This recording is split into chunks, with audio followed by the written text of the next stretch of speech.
आज के इस राष्ट्रीय कार्यकारिणी में हमारे बीच उपस्थित अखिल भारतीय संत समिति के अध्यक्ष अविचल देवाचार्य जी महाराज, महामंत्री स्वामी जितेंद्रानंद जी सरस्वती जी महाराज, निर्मल पीठाधीश्वर श्री महंत ज्ञानदेव सिंह जी महाराज, रामानंदाचार्य स्वामी राम राजेश्वराचार्य जी महाराज,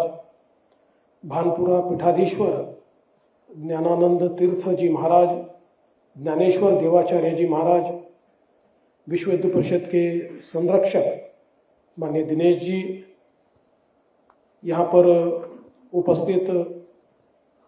हमें हमेशा संतों के साथ जोड़ने वाले हमारे आचार्य तुषार भोसले जी, बहन गीता जी और देश के विभिन्न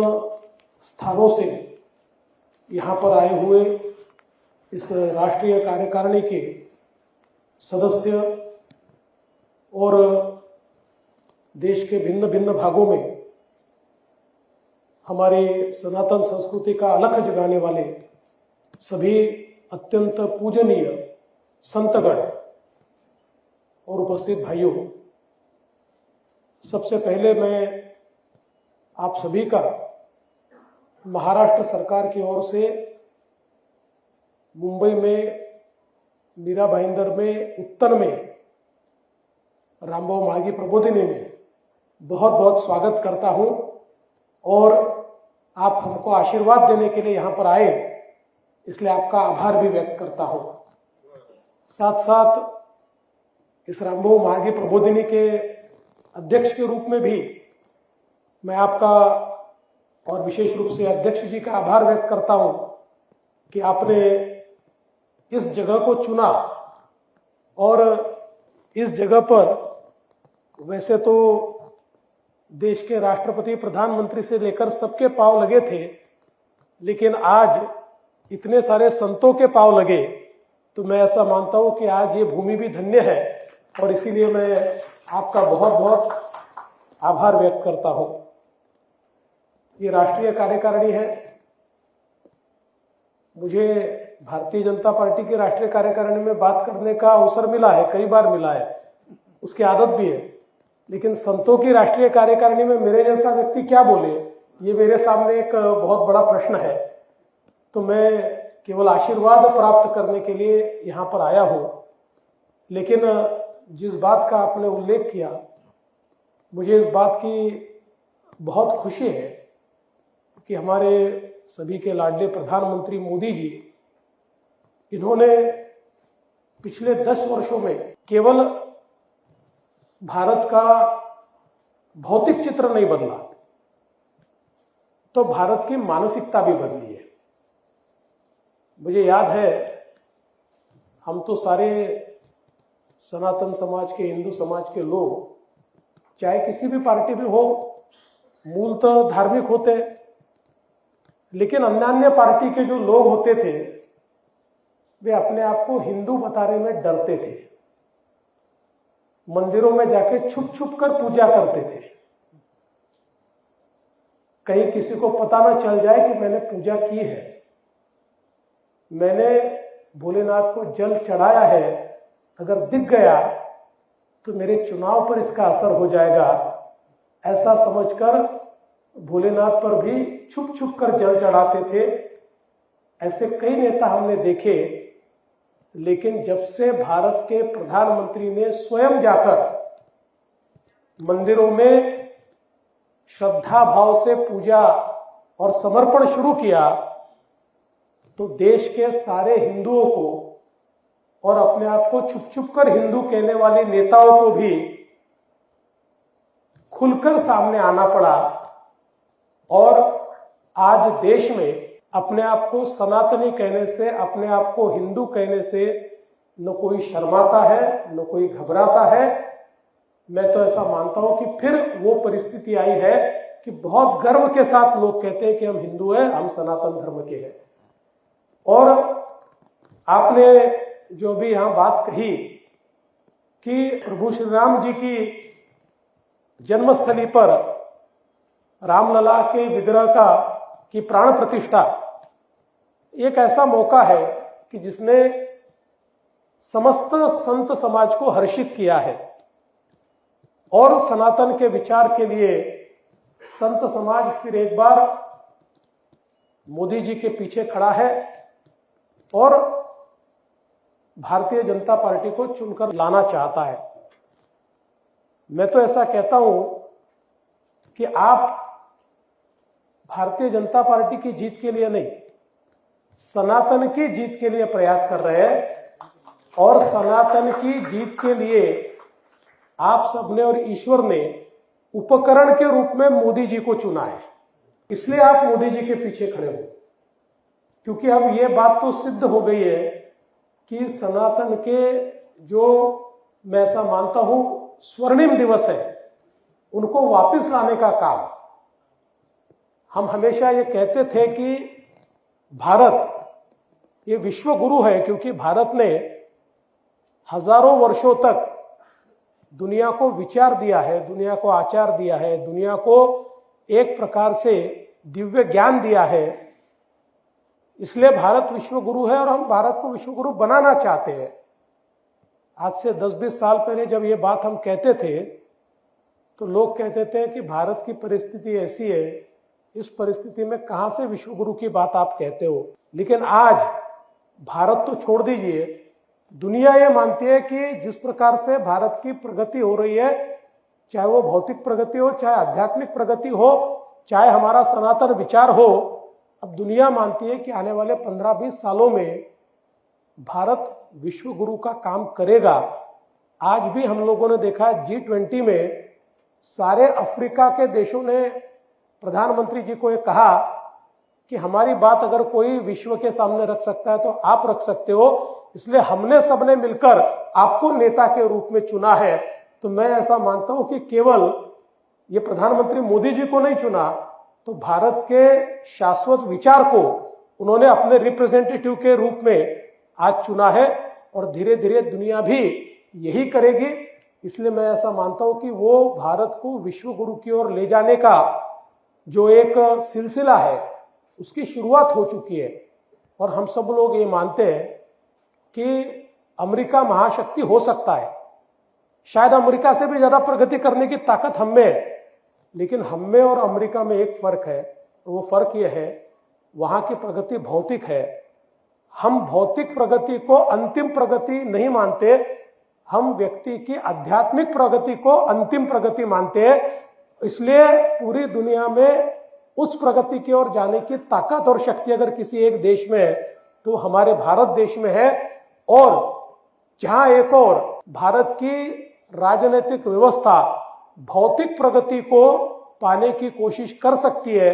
वही उसी आध्यात्मिक प्रगति तक पहुंचाने का काम हमारे पूज्य संतों ने सैकड़ों नहीं, हजारों नहीं, लाखों साल यहां पर किया है और उसी को आगे करना भी पड़ेगा। इसलिए मैं ऐसा मानता हूं कि यहां बैठे हुए जो सब हमारे संतगण हैं उन पर इसकी बहुत बड़ी जिम्मेदारी है और आप सबने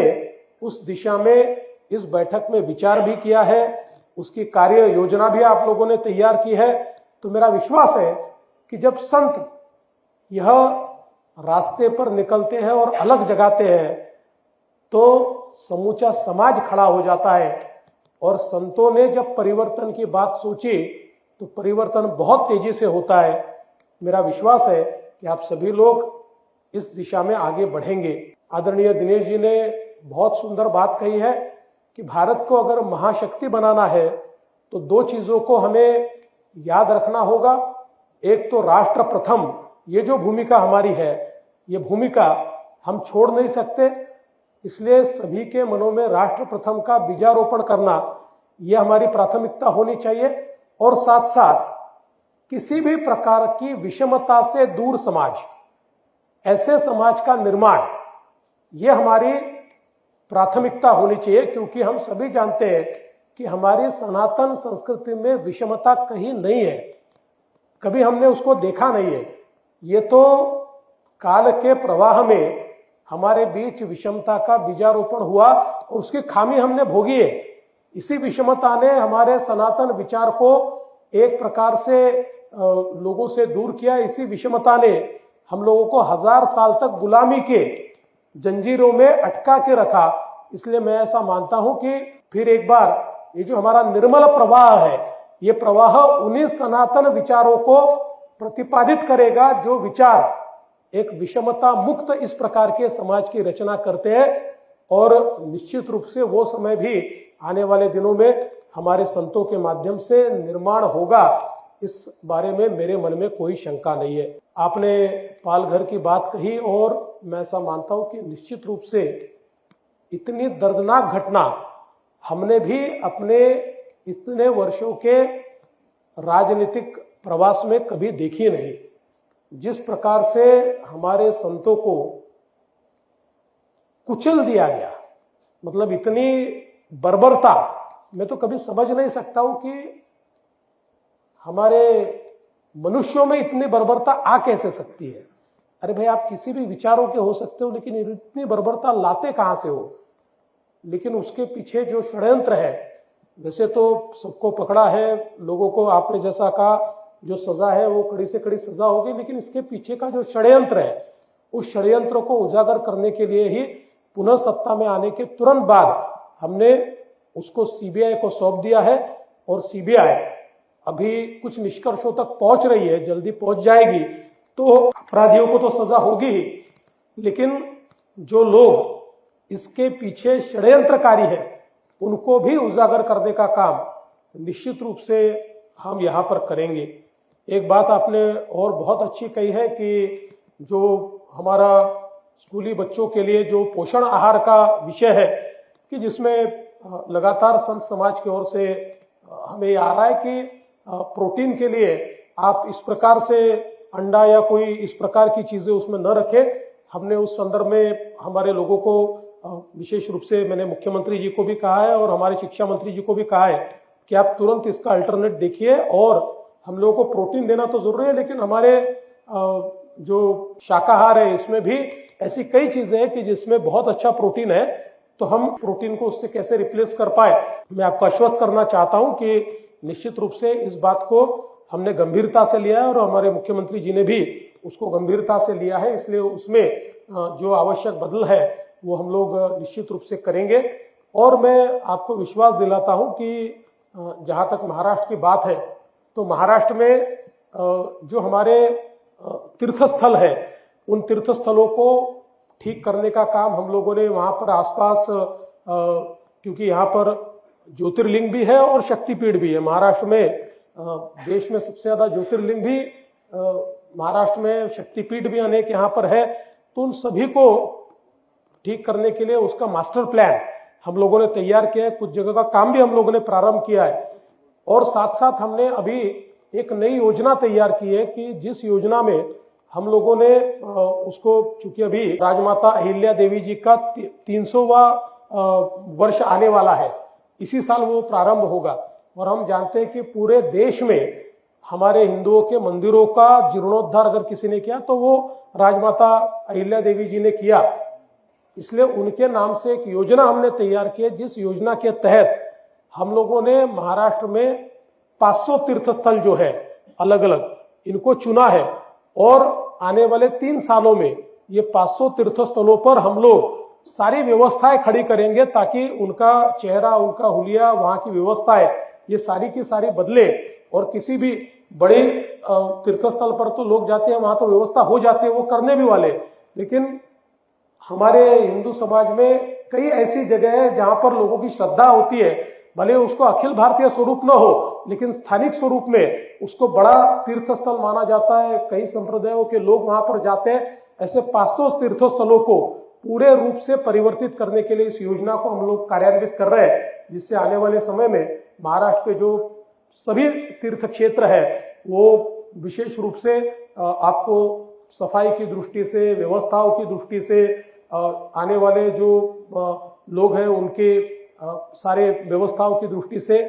हम लोग अच्छे करेंगे और आपको वो अच्छे दिखाई पड़ेंगे। तो आपने जो सुझाव दिए हैं ये बहुत अच्छे सुझाव है और निश्चित रूप से मैं महाराष्ट्र सरकार की ओर से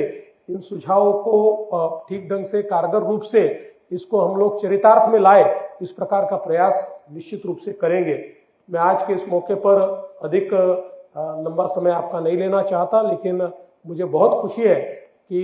ये बैठक यहाँ पर हो रही है और मेरा विश्वास है एक ऐसी बेला में ये बैठक हो रही है जब हम एक संक्रमण की अवस्था से गुजर रहे हैं लेकिन विजय की ओर जा रहे हैं। तो ऐसी अवस्था में होने वाली ये बैठक इस प्रकार की योजनाओं को तैयार करेगी, इस प्रकार के विचार को तैयार करेगी जो आने वाले दिनों में मील का पत्थर साबित होंगे। और जब उन विचारों की चर्चा होगी तो सब लोग ये कहेंगे कि ये जो सारी योजनाएं हैं ये तो महाराष्ट्र में तैयार हुई थी, ये तो ब्राह्मो मागी प्रबोधिनी ने तैयार हुई थी, ऐसा मेरा पूरा विश्वास है। इसलिए मैं आप सभी का बहुत बहुत स्वागत करता हूं। सभी पूज्य संतों का चरण स्पर्श करते हुए सभी का आशीर्वाद यहाँ पर लेता हूं। और आपने इस बैठक में सम्मिलित होने का मौका मुझे दिया। मैं तो कल ही आना चाहता था, लेकिन कल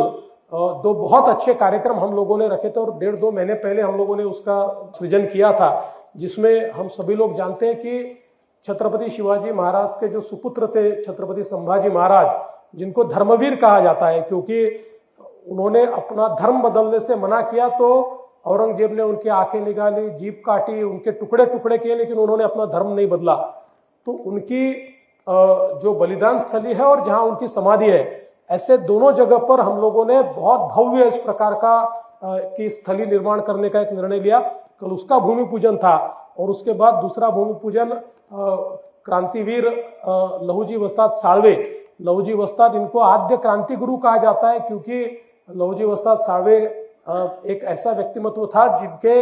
पिताजी ये अंग्रेजों के साथ लड़ते लड़ते मरे। उनके दादाजी छत्रपति शिवाजी महाराज के काल से उनका पूरा परिवार ये हमारे हिंदवी स्वराज्य के निर्माण में लगा रहा। और लहूजी वस्ताद साळवे इन्होंने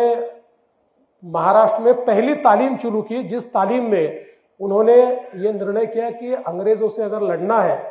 तो हमें शस्त्र फिर एक बार उठाने होंगे और हमारे युवाओं को शस्त्र सिखाने होंगे। और जिस समय यह तालीम शुरू हुई तो